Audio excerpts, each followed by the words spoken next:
A paz do Senhor, meus queridos e amados irmãos em Cristo Jesus. Estamos com uma aula bem resumida aqui. E a questão de hoje é sobre as divisões de capítulos e versículos, como e quem o fez. Esta é uma aula aqui do setor do bairro Mapim. Nós temos aqui como pastor responsável pelo setor, pastor Irineu Vital, juntamente com a sua digníssima esposa, irmã Matildes. Eu sou o professor Claudine Santos e acompanhe comigo sobre esta temática tão maravilhosa. Quem dividiu a Bíblia em capítulos e versículos? Imagine que você é um cristão e que vive no primeiro século e a sua congregação acabou de receber uma carta do apóstolo Paulo. Enquanto ela é lida, você nota que muitas das vezes ela cita os escritos sagrados, ou seja, as escrituras hebraicas, como o 2 Timóteo, no capítulo 3 e verso 15. Você pensa, eu gostaria de saber que trecho ele está citando, mas isto não teria sido fácil, por que não? Entendeu? Nem capítulos e nem versículos, como eram os manuscritos dos escritos sagrados que havia nos dias de Paulo. Uma pergunta para você. Agora veja aqui um exemplo nesta foto. Olha essa foto aqui, na minha lateral aqui. Observou essa foto? Como é interessante? Observou, analisou essa foto? Muito bem. Veja que uma parte do livro de Isaías, dos rolos do Mar Morto, que é exatamente essa foto. Apenas textos corridos, sem nenhuma pontuação, nem os números de capítulos e nem versículos que usamos hoje. Os escritores da Bíblia, eles não dividiram a mensagem em capítulos e muito menos em versículos. Eles simplesmente escreveram tudo o que Deus transmitiu a eles. Fizeram isto para que os leitores pudessem entender toda esta mensagem. Não apenas pequenas partes dela. De mesmo modo, queridos, quando você recebe uma carta importante de alguém que o ama, você quer ler a carta por todo, inteira, não simplesmente por parte da carta, mas a falta do capítulo, a falta de capítulos ou versículos era um problema. Paulo não tinha como ajudar os seus leitores a saber de onde havia tirado, porque estava escrevendo. Ele simplesmente podia usar a expressão como assim como está escrito, ou conforme Isaías predisse, como está em Romanos no capítulo 3 e verso 10, no capítulo 9 do versículo 29. E a pessoa só conseguiria encontrar esta citação se conhecesse bem os escritos sagrados. Além disso, aqueles escritores sagrados continham inúmeras informações da parte de Deus. Por volta do fim do primeiro século da era cristã, eles já eram uma coleção de 66 livros. E por isto que a maioria dos leitores da Bíblia hoje acha-se útil ter capítulos e versículos numerados. Isto nos ajuda a encontrar informações específicas, com muitas citações na carta de Paulo. Você talvez se pergunta, então quem dividiu a Bíblia em capítulos e versículos? Quem dividiu a Bíblia em capítulos? Vamos para agora? Muito bem, em capítulos. Acompanhe comigo. O que eu posso observar aqui, o clérigo inglês Stephen Lawton, que mais tarde se tornou-se arcebispo de Cantuária, dividiu-se a Bíblia em capítulos e ele fez isto no início do século 13 da era cristã, quando era professor da Universidade de Paris, na França. Antes de Lawton, vários eruditos haviam tentado então diferentes maneiras de dividir a Bíblia em partes menores ou talvez em capítulos. Parece que tinham feito isto principalmente para ajudar a encontrar citações bíblicas. Assim teriam sido mais fácil para eles encontrarem um texto da Bíblia em apenas um capítulo do que em um livro inteiro, como o de Isaías, que hoje tem os 66 capítulos. Que coisa maravilhosa! Mas tudo isto criou um problema.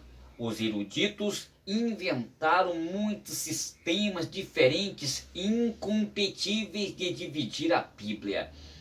Um deles, o Evangelho de Marcos, foi dividido em quase 50 capítulos, não em 16 como temos hoje.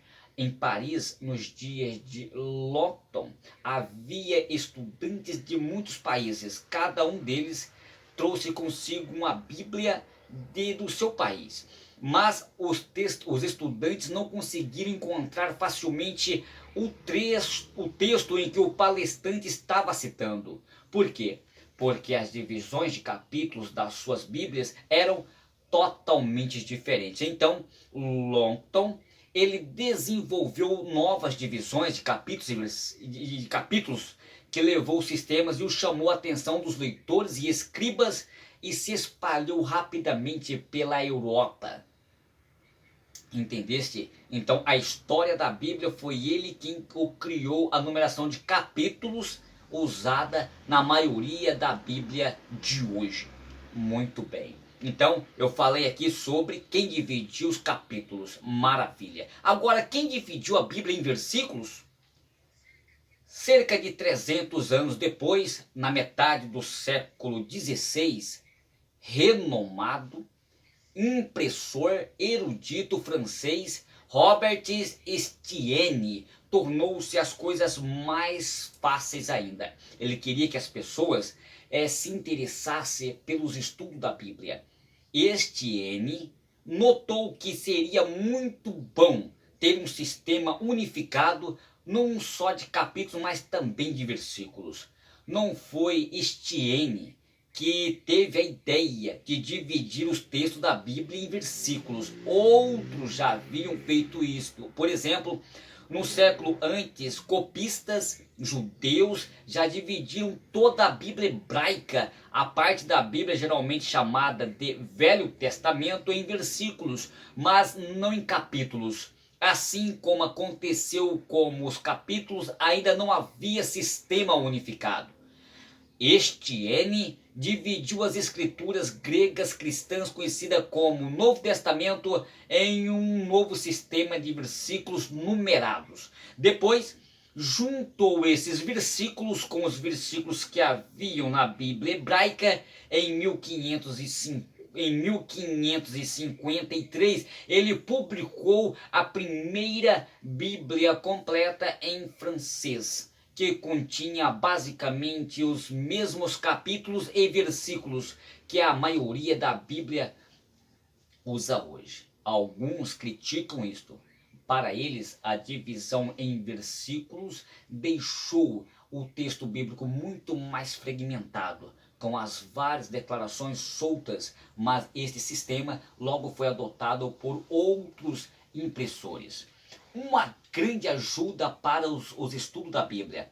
Uma ideia tão simples ter capítulos e versículos numerados. Com isso, cada versículo bíblico tem o seu endereço único, com um único CEP, com um único código postal. Verdades que a divisão de versículos da Bíblia não foram inspirados por Deus. Às vezes isso divide-se em textos bíblicos em lugares estranhos, mas essas divisões tornam-se mais fácil encontrar determinados textos bíblicos, ou seja, e citá-los e conversar sobre ele com os outros, assim como marcar expressões ou frases que queremos nos lembrar quando lemos o livro. A divisão de capítulos e versículos facilita muita coisa, mas lembre-se que é importante entender que tudo que Deus quis transmitir em determinado livro, por isso, desenvolva o hábito de ler os textos. Em vez de simplesmente versículos isolados, isto vai ajudar você a ler muitos outros versículos e conhecer muitos outros textos, os outros textos escritos sagrados que vai tornar sábios para a salvação, como está em 2 Timóteo, no capítulo de número 3, do capítulo 3 do verso 15. Que coisa maravilhosa.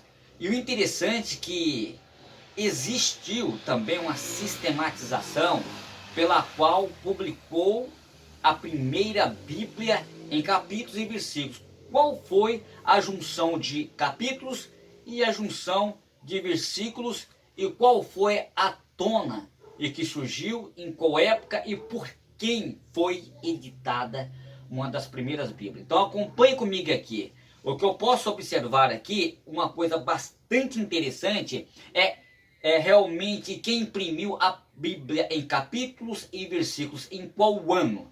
A Bíblia imprensa com capítulos e versículos, a primeira Bíblia imprensa que incluiu totalmente as divisões de capítulos, como de versículo, foi a chamada Bíblia de Genebra, publicada em 1560 na Suíça. Os editores da Bíblia de Genebra optaram para os capítulos de Stenning Lotton e os versículos de Robert Estienne, consciente da grande utilidade que teriam para memorização e localização e comparação de passagens bíblicas. Em 1592, o Papa Clemente VII mandou publicar uma nova versão da Bíblia em latim para o uso oficial da Igreja Católica, e nela se inclui a divisão atual de capítulos e versículos. Assim, no final do século XVI, os judeus, protestantes e católicos haviam aceitado as divisões de capítulos e introduziram por Stenning Lotton e a subdivisão por versículos traduzida por Robert Estienne. Desde então, essa divisão em capítulos e versículos ganharam aceitação como uma forma padronizada para localizar os versículos da Bíblia até o dia de hoje. Que Deus abençoe a todos vocês e um abraço do seu amigo hoje e sempre, Claudine Santos. Se você gostou dessa aula, se você observou que alguma coisa te chamou uma curiosidade através do conhecimento da palavra de Deus, deixe o seu like, compartilhe esse vídeo, assim você estará ajudando o canal do Setor Mapim crescer. Que Deus abençoe a todos vocês. Até a próxima aula, se Deus nos permitir.